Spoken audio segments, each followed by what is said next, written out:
Psychology, philosophy. A freak like me just needs infinity. The time goes by so naturally while you receive infinity.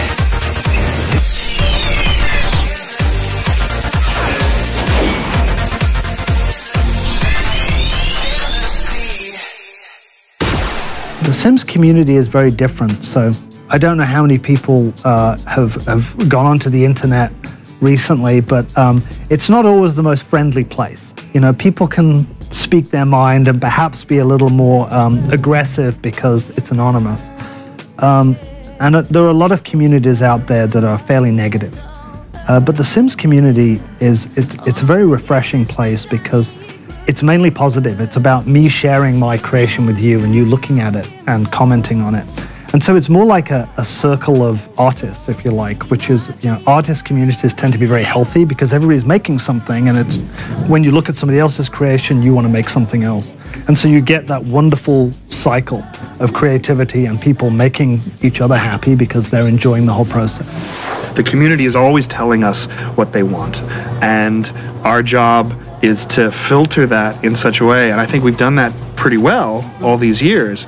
But you know, now that we're going to sort of unleash this new potential of an outdoor world, managing all the demands that are going to come in, I think we got the great ideas, get our work cut out. Ages, both genders, you know, all around the globe, really. And so I can imagine that, you know, for someone who was housebound, being able to be connected to that community is really quite a gift, because they really are wonderful, creative people and very kind. I think that's why the community is so open, is because it's built around a tool or a game or a toy or a thing that we've made that is all about creativity. And I think that brings people who are interested in acceptance or in exploration. Well, they all have creative natures. That's right. That is a common link, regardless of their gender and their age.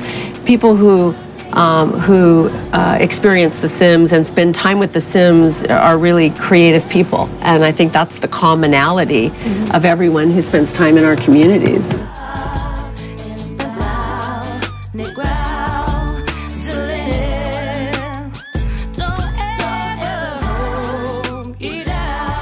Our players influence a very high percentage of the content and the experience changes that we make. I mean, they inspire us. It could be 80 or 90% because they're constantly giving us feedback. We like this, we want more of that, we wish we could do this. Both in our communities and in our focus groups that we do around the world. And our players are very outspoken, right? They're not shy. They're not afraid to say, I need more of this, or I wish we could tell stories like this. Well, I also think, you know, some of our players use our highest end creativity tool, which is the movie tool. Not all of them, because it's a pretty sophisticated tool. But I love being able to go someplace like YouTube where we've had over 200 million downloads of these movies, really amazing stories that players tell. Some stay inside the community and some people post them and push them out to YouTube for the broader audience to enjoy. But the range, as you say, the range of stories are pretty amazing. So I get a lot of emails of what people like and what they don't like. Sims players are very, very industrious. So they've found my home email address.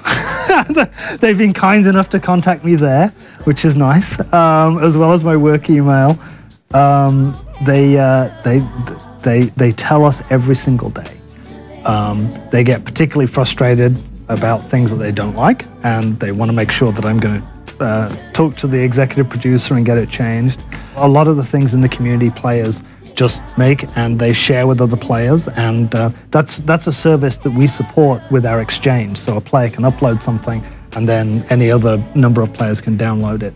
In addition, of course, they like it when we make things, which are very expensive to build, and so then they can download them into their games.